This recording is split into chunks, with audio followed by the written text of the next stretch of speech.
For this PowerPoint presentation, we're going to be talking specifically about the cranial meninges. The cranial meninges are going to be part of the structures that protect and support the brain. So let's look into a little bit more details what this will entitle. Earlier, we did talk about how the cranial bones protect the brain, right? And that's definitely true. But these bones are really hard, while brain tissue is very delicate, remember? So if the brain experiences a strong jolt, like in a car accident, for example, without any cushioning, the soft brain tissue would slam against the hard bone, which could cause, as you can imagine, serious damage. It's similar to when someone, for example, doesn't wear a seatbelt in the car crash. Now, the car protects you from hitting a light pole, but if you're not wearing a seatbelt, your body could still be seriously injured because there's nothing to cushion you during that impact. In the skull, the cushioning comes from the cranial meninges, and they will act like this shock absorber to prevent the brain from hitting the skull. These meninges are continuous with the spinal meninges and the membranes that surround the spinal cord. And since they're continuous, they have the same number of layers, which are 3. And in addition, they will have the same names. So we have the dura mater, the arachnoid mater, and the pia mater. But the cranial meninges, they have their own special functions and features that make them unique. So let's start first by talking about the dura mater. From this image, we can see that the dura mater is going to be the outermost layer, where dura actually means hard, so it's going to be the toughest and hardest of the 3 layers. The dura mater is made up of 2 fibrous layers, which are the outermost layer, which is fused with the periosteum of the skull, and it's going to be called the periosteal layer, which makes sense, right? And the innermost one is called the meningeal layer. Now, in some areas, like we see here, there's a gap between these 2 layers. And in this gap, you'll find this interstitial fluid. You're also going to find blood vessels and some large veins that are called the dural sinuses. An example of the dural sinus is the superior sagittal sinus right over here. Now, these extensions that are going into the superior sagittal sinus, this is called the arachnoid villi. And these are going to be small projections that will extend from the arachnoid membrane into the brain's venous sinuses.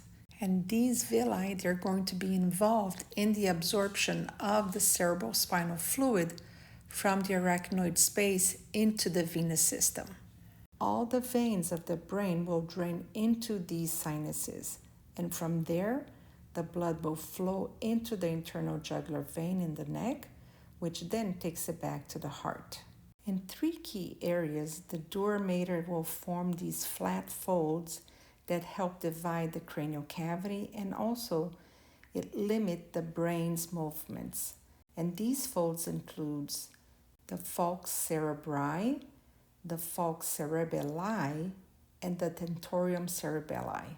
And there's also a 4th dural structure that's called the diaphragma celli, which plays an important role too.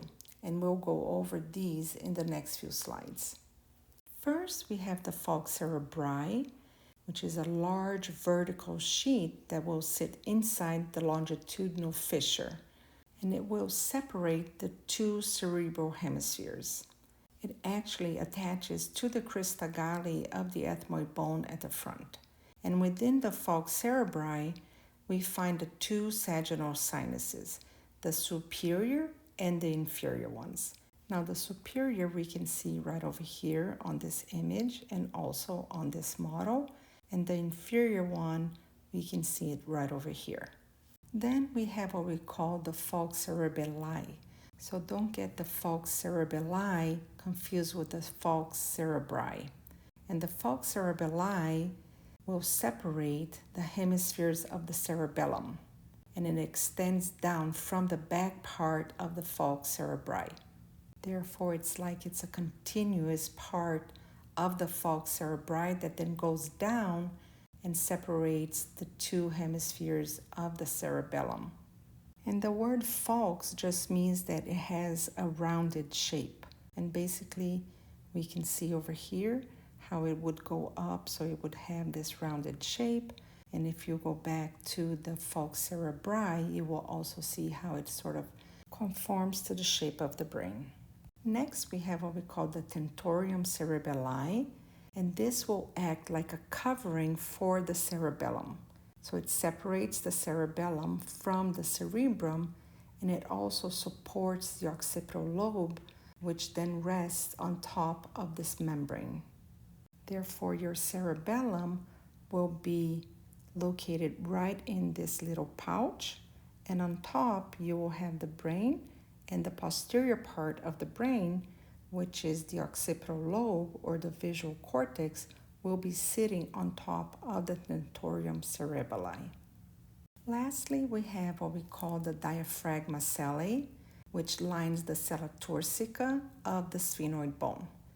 And the sella turcica is this bony structure that looks like an inverted saddle, and it holds a very important gland, which is the pituitary gland.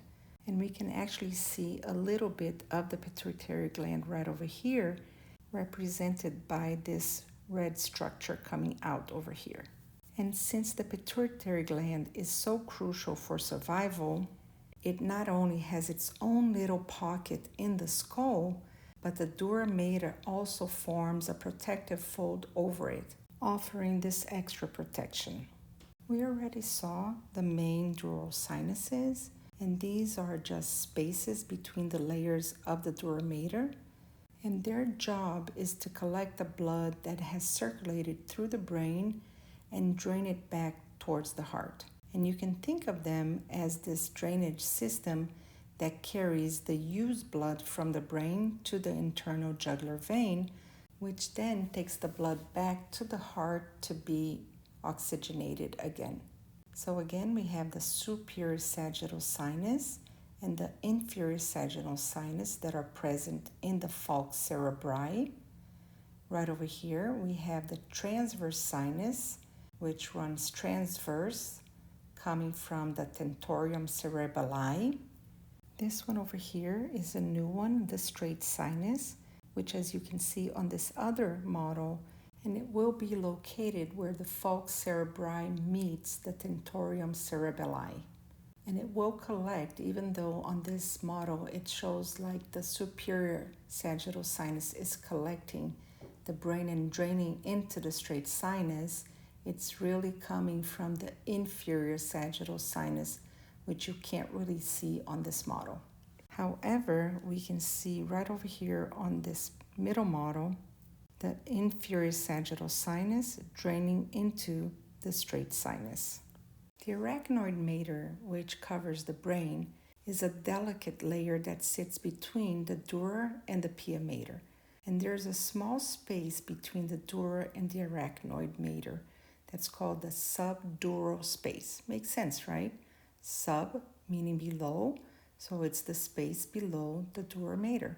And this space is usually very thin and almost non-existent. And we actually call it a potential space because in cases of disease or trauma, it can fill up with fluid or blood. And normally it's actually empty, but the trauma can cause it to accumulate fluid. Now, between the arachnoid and the pia mater, we have a large space that's called the subarachnoid space. Again, sub meaning below, so it's the space below the arachnoid mater. And in this space, there are these web-like threads that connect the arachnoid to the pia mater. And because of these structures, that's where the name arachnoid comes from, because it means spider-like. Kind of like the word arachnophobia, meaning fear of spiders. And if you're into terror movies, you probably heard this term before. Now, the arachnoid space is going to be filled with the cerebrospinal fluid, also known as CSF.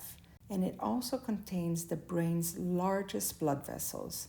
You can see an orange one and a pink one here, which should ideally be red and blue to represent the artery and a vein.